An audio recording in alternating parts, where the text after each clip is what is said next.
प्रसन्न जोशी आपल्या सगळ्यांचं पुढारी न्यूजच्या मुद्दा लोकसभेचा या कार्यक्रमात रत्नागिरीमधून स्वागत. रत्नागिरी सिंधुदुर्ग असा हा लोकसभा मतदारसंघ आहे. वस्तुतः एकच जिल्हा होता रत्नागिरी, मात्र त्याचा आणखी एक जिल्हा बनला सिंधुदुर्ग आणि त्याचा मिळून असा हा मतदारसंघ आहे. खास कालच्या आपण कणकवलीमध्ये कार्यक्रम घेतल्यानंतर आज रत्नागिरीमध्ये आपण आलेलो आहोत आणि इथे आपण लोकांमध्ये संवाद साधणार आहोत, लोकांच्या सोबतीने संवाद साधणार आहोत. मुद्दा लोकसभेचा टाळ्यांचा एक गजर सगळ्यांसाठी, सगळ्या रत्नागिरीकरांसाठी, सगळ्या उमेदवारांसाठी आणि सगळ्या इथे बसलेल्या प्रतिनिधींसाठी सुद्धा. कार्यक्रमाची सुरुवात आपण नेहमी पाहुण्यांची ओळख करून घेतो. मी आधी ओळख करून घेऊया सगळ्यांची. रिजवाना शेख या महिला काँग्रेसच्या जिल्हा जनरल सेक्रेटरी आहेत, काँग्रेसची भूमिका मांडतील. मनीषा बामणे शहर महिला आघाडी उद्धव बाळासाहेब ठाकरे म्हणजे शिवसेना उद्धव बाळासाहेब ठाकरे. प्रशांत साळुंके शिवसेना उद्धव बाळासाहेब ठाकरे. कुमार शेट्टे शरदचंद्र पवार राष्ट्रवादी काँग्रेस शरदचंद्र पवार. त्यानंतर सुजाता साळवी भाजपच्या महिला मोर्चा जिल्हाध्यक्ष. राजेंद्र फाळके भाजप शहर अध्यक्ष. शकील सावंत अपक्ष उमेदवार. वस्तुतः इथे आम्हाला कल्पना आहे, आपल्याही मनात येऊ शकतं की शिवसेना, ज्याला शिंदे गट अशाही प्रकारे म्हटलं जातं, त्यांचा प्रतिनिधी कोणी का नाही. आम्ही त्यांच्यापर्यंत सुद्धा पोहोचवण्याचा प्रयत्न केलाय, मात्र सध्या त्यांचं कोणी उपलब्ध झालेलं नाहीये. पण आशा आहे की भाजप आणि मित्रपक्ष त्यांची भूमिका मांडतील. तुर्तास विद्यमान खासदारांची भूमिका जाणून घेण्यासाठी आपण जाणार आहोत पहिल्यांदा महाविकास आघाडीकडे. की विद्यमान, एक माझा साधा प्रश्न सगळीकडे कॉमन असतो की तुमच्या खासदारांनी काय केलं. सगळीकडे मी जाऊन प्रश्न विचारलेला आहे. काही जणांना 2 टर्म्स मिळालेले आहेत, काही जणांना 4 टर्म्स खासदारकी मिळालेली आहे. त्यामुळे माझा हा प्रश्न असणार आहे पहिल्यांदा की तुमच्या विद्यमान खासदारांनी काय केलं जेणेकरून त्यांना पुढची टर्म सुद्धा मिळावी किंवा पुढे विजय मिळावा. महत्त्वाचं म्हणजे शिवसेनेचे विद्यमान खासदार सन्माननीय विनायकजी राऊतसाहेब यांचा जनसंपर्क गेल्या 10 वर्षात प्रचंड असा जनसंपर्क आहे. रत्नागिरी मुंबई आणि गोवा मुंबई महामार्गासाठी प्रचंड त्यांनी म्हणजे पत्रव्यवहार करून किंवा संपर्क नितीनजी गडकरी साहेबांच्या बरोबर संपर्क करून सतत त्यांनी त्याचा पाठपुरावा केलेला आहे. रत्नागिरीतील जी नेटवर्क सुविधा आहे, BSNLच्या टॉवर असतील, त्यासाठी सुद्धा कमीत कमी 250 ते 300 टॉवरची मंजुरी त्यांनी सध्या या दोन्ही जिल्ह्यासाठी आणलेली आहे. माचाळसारखा एक विषय असा आहे की अतिशय दुर्गम भाग, जिथं शिवाजी महाराजांच्या काळानंतर कधीही त्या लोकांना जाण्या येण्याचा मार्ग सुद्धा नव्हता, असा मार्ग सुद्धा त्यांनी हे केलेला आहे. मार्ग त्यांनी हे करून 12 कोटी रुपये त्याच्यावर खर्च करून तिथे लोकांची एवढ्या वर्षाची प्रतीक्षा होती रस्त्याची, ती पूर्ण केलेली आहे. कोणता रस्ता म्हणताय हा? माचाळचा रस्ता. माचाळचा रस्ता. तुम्ही एक माचाळचा रस्त्याचा उल्लेख केला, तुम्ही आणखी एक उल्लेख केला इकडच्या मुंबई गोवा महामार्गाचा आणि जनसंपर्क आणि बाकी जी काही कामं केली असतील ती. ठीक आहे, मी आणखी एक प्रतिक्रिया घेतो या बाबतीतली. मनीषा बामणे सुद्धा आपल्या सोबत आहेत. खासदारांच्या कामाबद्दल काय सांगाल? मी घेतो, तुम्ही बोला. माननीय विनायकजी राऊत साहेब हे 2014 मध्ये प्रथम निवडून आले रत्नागिरी सिंधुदुर्गातून. कोकण हा शिवसेनेचा बालेकिल्ला आहे आणि तो बालेकिल्लाच राहणार. ते 2014ला निवडून आल्यानंतर दुप्पट मतांनी 2019ला आले आणि 2024लाही ते त्याच्यापेक्षा प्रचंड मतांनी विजयी होऊन निवडून येतील असा आमचा सगळ्या शिवसैनिकांचा विश्वास आहे. मी राष्ट्रवादी काँग्रेसकडे जातो. म्हणजे जे कुमार शेट्टे आहेत राष्ट्रवादी काँग्रेस शरदचंद्र पवार यांचे. शेट्टेजी, तुम्ही सांगा, खासदारांच्या कामाचं तुम्ही मूल्यमापन कसं कराल, मोजमाप कसं कराल जेणेकरून त्यांना तिसऱ्यांदा संधी मिळेल का? मी खासदारांच्या कामाचं मूल्यमापन हे अफाट आहे, म्हणजे ते मोजमापच करता येण्यासारखं नाही आहे. बरं, त्यामध्ये त्यांनी या ठिकाणी उद्योग येण्यासाठी म्हणून प्रयत्न केलेले आहेत. यश येवो किंवा न येवो, परंतु सत्ताधारी पक्षाच्या बाबतीमध्ये सत्ताधारी पक्षाच्या पाठीमागे लागून काही कसे उद्योग या ठिकाणी येतील, बेरोजगारांना नोकऱ्या कशा उपलब्ध होतील, यांच्या गावाचा आणि याच्या शहरांचा एकूण विकास कशा प्रकारे होईल, यासाठी त्यांनी गावाचा विकास, रोजगार याच्यासाठी खासदारांनी मोठं काम केलेलं आहे. हे इकडे उपस्थितांना मान्य आहे, काम झालेलं आहे. एक मिनिट, काय तुमचं म्हणणं आहे बाबतीत? नाही, केलेलं नाही. त्यांचं मॅक्झिमम वास्तव्य इकडे मुंबईत असायचं आणि काम होय. आणि केंद्र सरकारकडनं म्हणजे आता हे रस्ते वगैरे आहेत ना, ते डिप्लॉय केले होते, म्हणजे ते योजना आणल्या गेल्या होत्या. म्हणजे जलजीवन मिशन वगैरे असे अनेक काही. बरं, दादा बोला. खरं तर जो मगाशी मुंबई गोवा महामार्गाचा विषय निघाला, तर मुंबई गोवा महामार्ग हा नितीनजी गडकरी आणि पालकमंत्री उदय सामंत यांच्या नेतृत्वाखाली पूर्णत्वास जातोय. महामार्ग हा गडकरींच्या नेतृत्वात पुरेसा पुढे जातोय असं त्यांचं म्हणणं आहे. आणि तुमचं पण काहीतरी म्हणणं होतं, बोला. मगाशी जसं म्हटलं की शिवसेनेचा हा बालेकिल्ला आहे, हा कोणाचाही बालेकिल्ला नाही. हा शिवसेनेचा बालेकिल्ला भारतीय जनता पार्टीच्या जीवावर होता. भारतीय जनता पार्टीचे मतदार आजपर्यंत शिवसेनेच्या पाठीशी उभे होते, म्हणून हा बालेकिल्ला शिवसेनेचा झाला. हा शिवसेनेचा बालेकिल्ला अजिबात नाही. यावेळेला या मतदारसंघामध्ये युतीचा उमेदवार बहुसंख्य मताने 100% विजयी होईल. मी आता महायुतीच्या सगळ्या मान्यवरांकडे जातो. त्यासाठी मी पहिल्यांदा जातोय जे भाजपचे शहर उपाध्यक्ष आहेत राजेंद्र फाळके यांच्याकडे. जे दावे आता विद्यमान खासदारांच्या बाबतीत झाले, ज्यांच्या विरोधात तुमचा उमेदवार असेल, आणि त्याबद्दल तो आणखी एक वेगळा विषय आहे की भाजपकडून असणार आहे का शिवसेनेकडून असणार आहे, तो विषय मी जरा नंतर घेतो. पण आधी त्यांच्या दाव्यांबद्दल. विनायक राऊत साहेब यांनी आत्ता जिल्ह्यामध्ये नवतरुणांसाठी पहिली कुठलीही MIDC ह्या सगळ्या ज्या गोष्टी त्यांना उद्योगधंद्याच्या होत्या त्या त्यांनी कुठे निर्माण केल्या हे आम्हाला पहिला प्रथम दाखवावं. आज प्रत्येक जिल्ह्यातला नवतरुण हा मुंबईत जाऊन स्थायिक होण्याचा प्रयत्न करतोय का, तर इथे ह्या असलेल्या तरुणांना एकही उद्योगधंदा कुठेही MIDC आता निवडीतली होती ती कॅन्सल झाली. ते राजापूरचा प्रकल्प अजून अर्धवट आहे. ह्या सगळ्या गोष्टीला इथला जिल्ह्यातील नवतरुण आज कंटाळून मुंबईमध्ये जाऊन स्थानिक होण्याच्या विचारात आहे. म्हणून ह्या वेळेला आम्हाला आमचाच लोकप्रतिनिधी हवा आणि आम्ही त्याला निवडून देणार आहोत हे आम्ही आमच्या मनाची पूर्णपणे ठाम निश्चय केलेला आहे. दोन्ही वेळेला ते खासदार हे भाजपामुळे निवडून आलेले आहेत, कारण आम्ही साथ दिली नसती तर ते निवडून आले. ठीक आहे, खासदार भाजपमुळे आले आणि जी काही कामं सांगितली ती एकतर केंद्राच्या नियोजनातून किंवा महाराष्ट्रातल्या सत्तेमुळे मिळालेली आहेत. तुमचं म्हणणं? युतीचा धर्म म्हणून आम्ही जसे ते म्हणतात खासदार भाजपच्या जीवावर निवडून आले, तसे आमच्या जीवावर सुद्धा नरेंद्र मोदी निवडून आले असं आम्ही म्हटलं तर त्यांना चालेल का? एक पहिला विषय आहे. दुसरा विषय असा आहे की माचाळचा विषय मी सांगतो, 12-12.5 कोटीचा निधी हा खासदार साहेबांनी आणलेला आहे. हे छाती डोकवून मी सांगेन. 280 टॉवर्स BSNLचे टॉवर्स आता त्यांच्या लोकसभा मतदारसंघात त्यांचं काम चालू आहे, ते त्यांनी मान्य करावं. विनायक राऊत साहेब खासदार माननीय हे जनसामान्यांचा नेता आहे तो, आणि तो तळागाळात वाडी वस्त्या गावागावात. पण त्यांचं तर म्हणणं आहे ते एक जण तर म्हणाले मुंबईतच असतात, नेहमी इकडे फिरकत नाहीत असं एक जण म्हणाले. त्यांनी माहिती करून घ्यावी आणि मग बोलावं. मला इथे पण लोकांना विचारायचंय, त्यांचे जे दावे होते त्यांना उत्तर द्यायला इकडे बाकीच्यांचं काय म्हणणं आहे, बोला. जे आता म्हणाले ना, जे कंपन्या येतात त्या लोकांच्या जीवितहानीच्या कंपन्या केंद्र सरकार आमच्या कोकणावर पाठवत आहे, आणि म्हणून त्याच्यासाठी आम्हाला आमच्याकडून विरोध यासाठी होतोय की आम्हाला इथल्या आमच्या बागायतदार आहेत, मच्छीमार आहेत, ह्या लोकांचे धंदे टिकले पाहिजेत. ह्यांचे व्यवसाय पारंपरिक कोकण हा नैसर्गिक तो मुद्दा घेतो. माझ्या डोक्यात बारसूस आहे, तो मुद्दा मी जरा स्वतंत्र घेणार आहे. त्यापूर्वी मी तुमच्याकडे आलो नव्हतो, तुमची एक प्रतिक्रिया घेतो. आपल्यासोबत अपक्ष आहेत, शकील सावंत या बाबतीत बोलतील. तुम्ही तर अपक्ष आहात, त्यामुळे तुम्ही दोन्ही महायुतीवाले असेल किंवा मला माहित नाही महायुतीबरोबर तुम्ही असाल तर मला माहित नाही, पण महायुती महाआघाडीबद्दल तुमचं काय मत आहे? बघा, बरेच खासदार तुम्ही निवडून दिले, पण त्यानं काय केलं माहितीये काय, कॉर्नर पीस केला कोकणाचा. आजपर्यंत काही विकास केला नाहीये. आता जसे हे म्हणले की टावर झाले, हे टावर कसे प्रायव्हेटवाले आहेत. तुम्ही गव्हर्नमेंटकडनं सरकारकडनं तुम्ही काय केलंय? एक सेकंड परत सांगा. टॉवर हे जवळपास लोकसभा मतदारसंघामध्ये 280च्या वरती त्यांनी टॉवर आता मंजूर केलेले आहेत. BSNLचे टॉवर आहेत, हे काही खासगी नाही. हो, BSNLचे टॉवर आहेत आणि खासदारांनी ते मंजूर केलेले आहेत. खासदारांच्या कामाने खासदारांच्या पाठपुराव्यानंतर BSNLचे टॉवर्स आहेत असं ते म्हणतात, ते काही प्रायव्हेट कंपन्यांचे नाहीये. ओके, ठीक आहे. मग रस्त्याचं काय? मुंबई गोवा 14 वर्ष होतोय. आज तुम्ही इथं टुरिस्ट नाही आहेत, आज इथं युनिव्हर्सिटीज नाही आहेत. आज विकास काय झालाय? आज 12वीचा पोरगा त्याला मुंबईला नाही तर पुण्याला जायला लागतं. आता ह्या वेळी तुमच्याकडे एक नवीन चेहरा आहे आणि तुम्ही हा नवीन चेहऱ्याला 5 वर्ष द्या आणि बघा की मी काय तुमचा 5 वर्षात विकास करतो. अपक्ष नवीन चेहऱ्याला तुम्ही संधी द्या असा त्यांचा दावा आहे. माझ्यासोबत इथे जान्हवी पाटील जे आमच्या पुढारीच्या संपादिका आहेत त्यांच्याकडे सुद्धा मी जातो, कारण एक तटस्थ आवाज सुद्धा मला पाहिजे की खरंच कोणी काय दावे करतायत ते झालेत की नाही झालेत हे आमच्या स्वतःच्या प्रतिनिधीशिवाय त्यांच्याशिवाय आम्हाला कळणार नाही. जान्हवीजी, मला सांगा, जे दावे होत आहेत काय वस्तुस्थिती आहे, काय वारं इकडचं नेमकं आणि कोणते मुद्दे?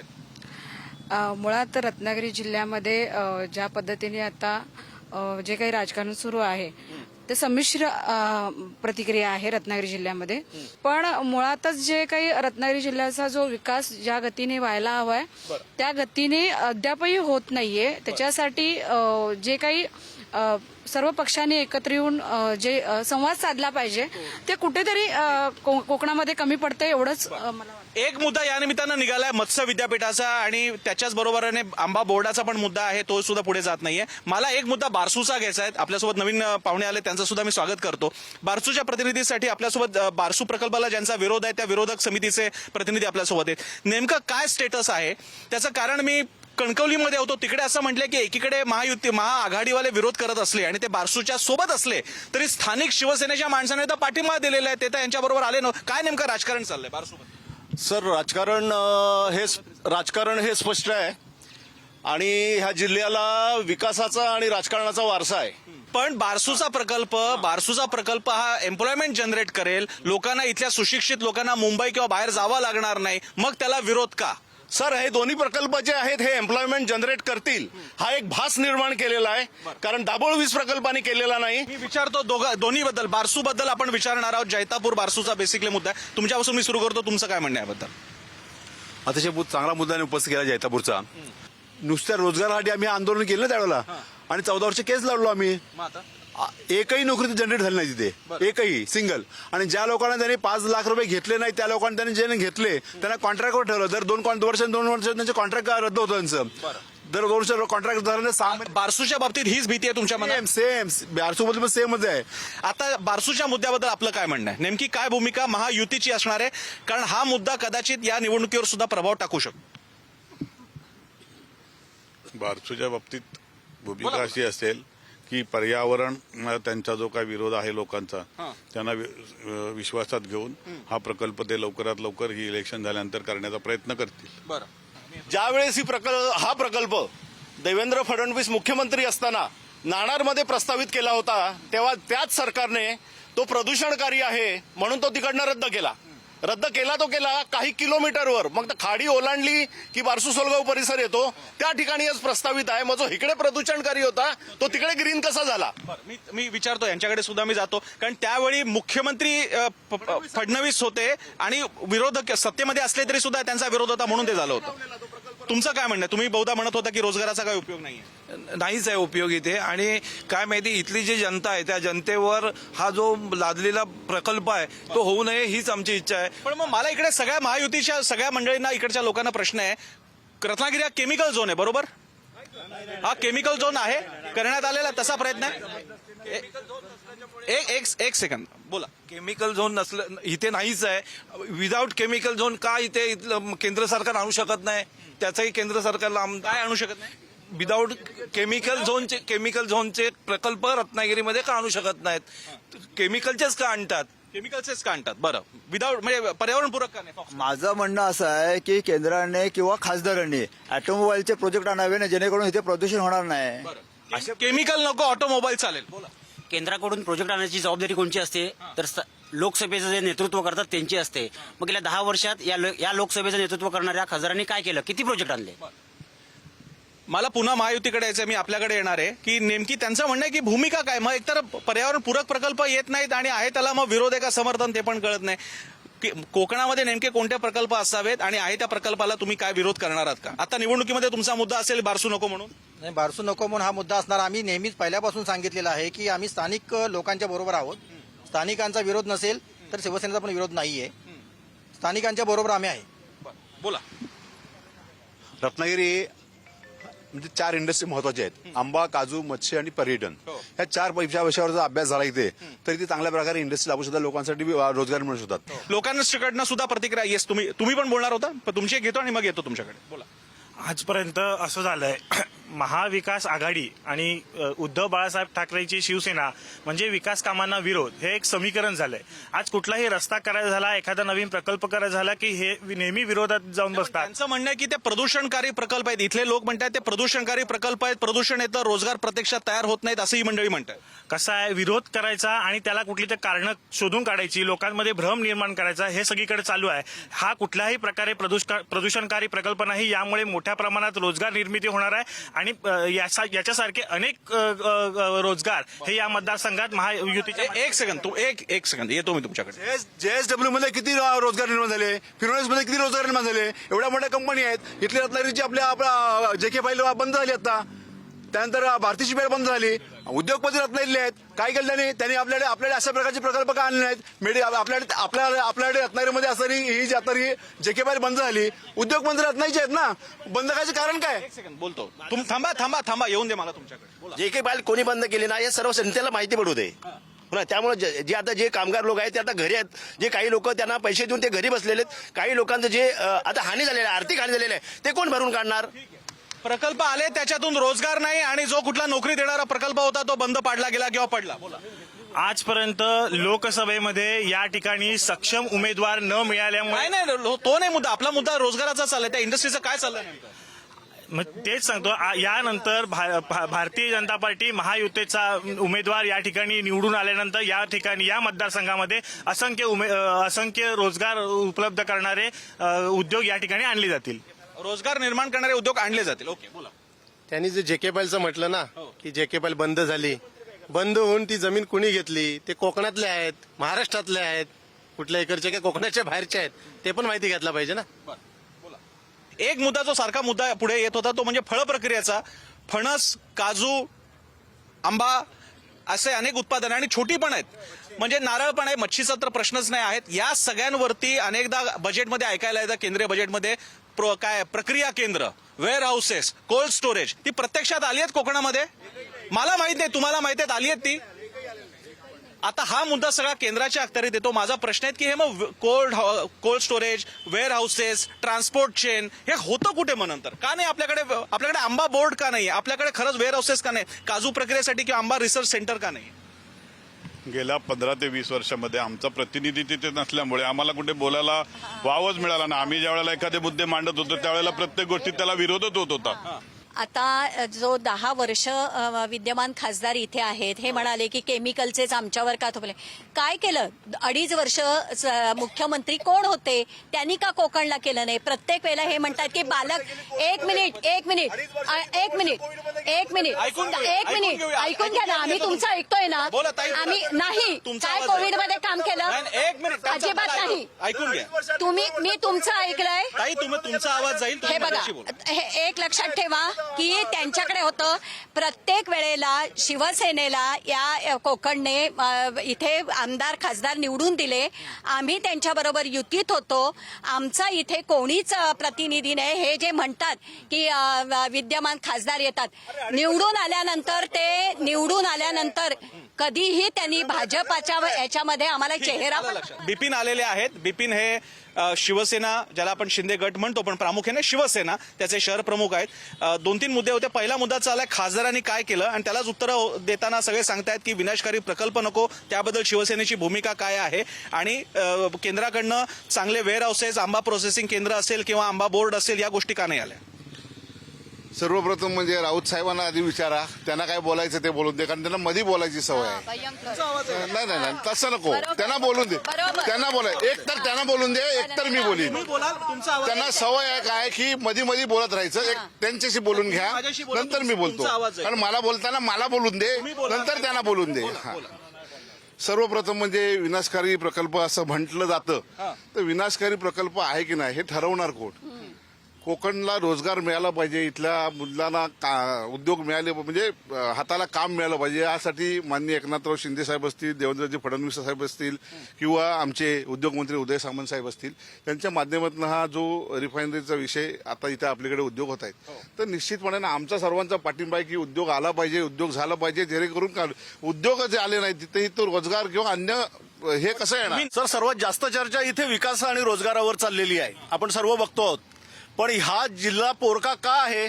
कारण 2001 पासून 2024 पर्यंत जो Maharashtra regional town planning act खाली जिल्हा नियोजन आराखडा असतो, प्रादेशिक नियोजन आराखडा, डिस्ट्रिक्ट डेव्हलपमेंट प्लॅन, तो 24 वर्ष नाहीच आहे.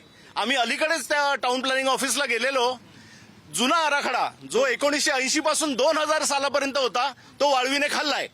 आणि नवीन आराखड्याचं काय नाही, त्याची प्रक्रिया अजून चालू व्हायची आहे. आता मला मात्र वेळेची मर्यादा लक्षात घेता मी शेवटच्या टप्प्याकडे येतोय, ते म्हणजे उमेदवारी. आपल्याला कल्पना आहे महाराष्ट्रामध्ये अनेकांनी याद्या जाहीर केलेल्या आहेत, मात्र ज्या निवडक मतदारसंघांबद्दल अगदी शेवटच्या क्षणापर्यंत उत्कंठा आहे त्यातला एक म्हणजे रत्नागिरी सिंधुदुर्ग. नारायण राणेंचं पण नाव येतं, किरण सामंतांचं पण नाव येतं, रवींद्र चव्हाणांचं पण नाव येतं, त्यामुळे मी तो प्रश्न पहिल्यांदा, महायुतीचा तर प्रश्न नाहीये, महायुतीकडे फिक्स आहे हे? महायुती फिक्स आहे? फिक्स विनायक राऊत साहेब. नाव काय असणार तुमचं? विनायक राऊत फक्त. विनायक राऊत साहेब. 100% विनायक राऊत. लीड काय असणार आहे? तुमचा काय दावा आहे लीडचा? 2 ते 2.25 लाखाचं लीड असतं. 2 लाखाच्या लीडने विनायक राऊत यांना. ठीक आहे, आता मला महायुतीकडे जायचंय. माझा दरवेळी जरा कधी कधी शिवसेनाच असल्यामुळे महाविकास आघाडी आणि महायुती आहे इथे. माझा पहिला प्रश्न आहे की एकतर या जागेवरती भाजप प्रामुख्यानं दावा सांगते अशी चर्चा जोरदार आहे आणि म्हणूनच भाजपच्या चिन्हावरती नारायण राणे स्वतः किंवा अन्य कोणी उमेदवार असू शकतात अशी चर्चा. रवींद्र चव्हाणांचं नाव मी सांगितलं. काय नेमकं स्टेटस आहे? निश्चितपणाने भाजप, शिवसेना आणि मित्रपक्ष आमची महायुती आहे. निश्चितपणाने त्यांचा दावा भाजप म्हणून त्यांचा आहे, पण शिवसेना म्हणून आमचे उमेदवार माननीय किरण सामंत साहेब हेच आम्हाला हवेत असं आम्हाला वाटतं. भाजपला मी हा प्रश्न विचारतो, उमेदवारीच्या बाबतीत काय एकमत आहे का? म्हणजे महायुतीचा उमेदवार कमळ देईल तो उमेदवार का? काय नेमकं स्थिती? आतापर्यंत आम्ही गेले आमदारकी आणि खासदारकी हे गेले आम्ही आजपर्यंत पक्षाला पाठिंबा दिला. आज आम्ही त्यांच्या बरोबर काम केलं, पण आता ह्या वेळेला आमची इच्छा आहे आणि आमच्या सर्वांची, कार्यकर्त्यांची आणि सगळ्यांची इच्छा आहे की आमचाच उमेदवार आम्हाला मिळावा. पण माझा तुम्हाला प्रश्न आहे, या इतके दोन प्रमुख पक्षांचे दिग्गज असणार आहेत, तुम्ही अपक्ष म्हणून उभे राहताय, तुमचं गणित काय? वोटिंगचं गणित काय? हे दोघांच्या फाईट मध्ये माझी सीट येणार. सीट येणार? हो. याचं कारण सांग. लीड किती? हा? लीड सांगा मला. लीड बघा, लीड मी सांगू नाही शकत, पण तुम्हाला एक सांगतो, हा माझा एक मोठा समजा एक ते हसले, ओके, बरं, पण आज तुम्ही बघा विनायक राऊत उभे आहेत, हे अजून कॅन्डिडेट अजून डिक्लेअर नाही केलंय, ओके. आज तुम्ही 3 चेहरे असणार आणि तुम्ही कुठला साफ चेहरा आहे आणि कोण विकास करू शकतो ना हे पब्लिकला आता समजणार. आणि 10 वर्ष विनायक राऊतनं काम केलेलं आहे, ओके. बीजेपीनं याच्या आधी काम आणि केलेलं आहे. समजा ऐका, मी काही ठिकाणी जाऊन आलो, तिकडे असं पण झालेलं आहे, अपक्षाला एकदम महत्वाचा पक्ष उमेदवारी देऊ करतो. असं काही झालं तर समजा महाविकास आघाडी किंवा महायुतीकडनं अचानक तुम्हाला ऑफर आली तर घेणार का? नाही, मी अपक्षच राहणार. बोला, कोणा एक शेवटची प्रतिक्रिया इकडे लोकांच्या घेतो मी. बोला. सर, मगाशी कोणतरी बोलला की विनायक राऊत साहेबांनी 10 वर्षात काय केलं नाही. आमच्यासाठी हेच महत्वाचं आहे की त्यांना उमेदवारच भेटत नाही विरोधकांना. हेच आमचे मोठे काम आहेत सर्वांचे. हाच मोठा विजय आमचा. ठीक आहे, मी त्याच्यात परत जात नाही कारण तो आपला सगळा राऊंड झालेला आहे. एक मात्र नक्की, महाराष्ट्रातल्या ज्या मतदारसंघांमध्ये राजकीय लढत खूप रंगतदार ठरणार आहे त्यातला एक म्हणजे हा इतर वेळी शांत असणारा, सुशेगात असणारा असा कोकण पट्टा, रत्नागिरी, सिंधुदुर्ग. आणि तिथे विनायक राऊतांच्या समोर कोण असणार आहे ही पहिली लढत महायुती अंतर्गतच असेल.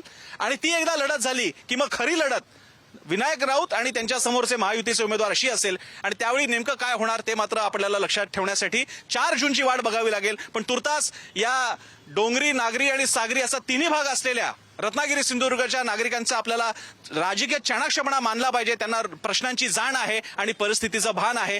त्यांच्या या मुद्द्यांसकट हा मुद्दा लोकसभेचा रत्नागिरी, सिंधुदुर्गमधला इथेच थांबूयात. पाहत राहा पुढारी न्यूज.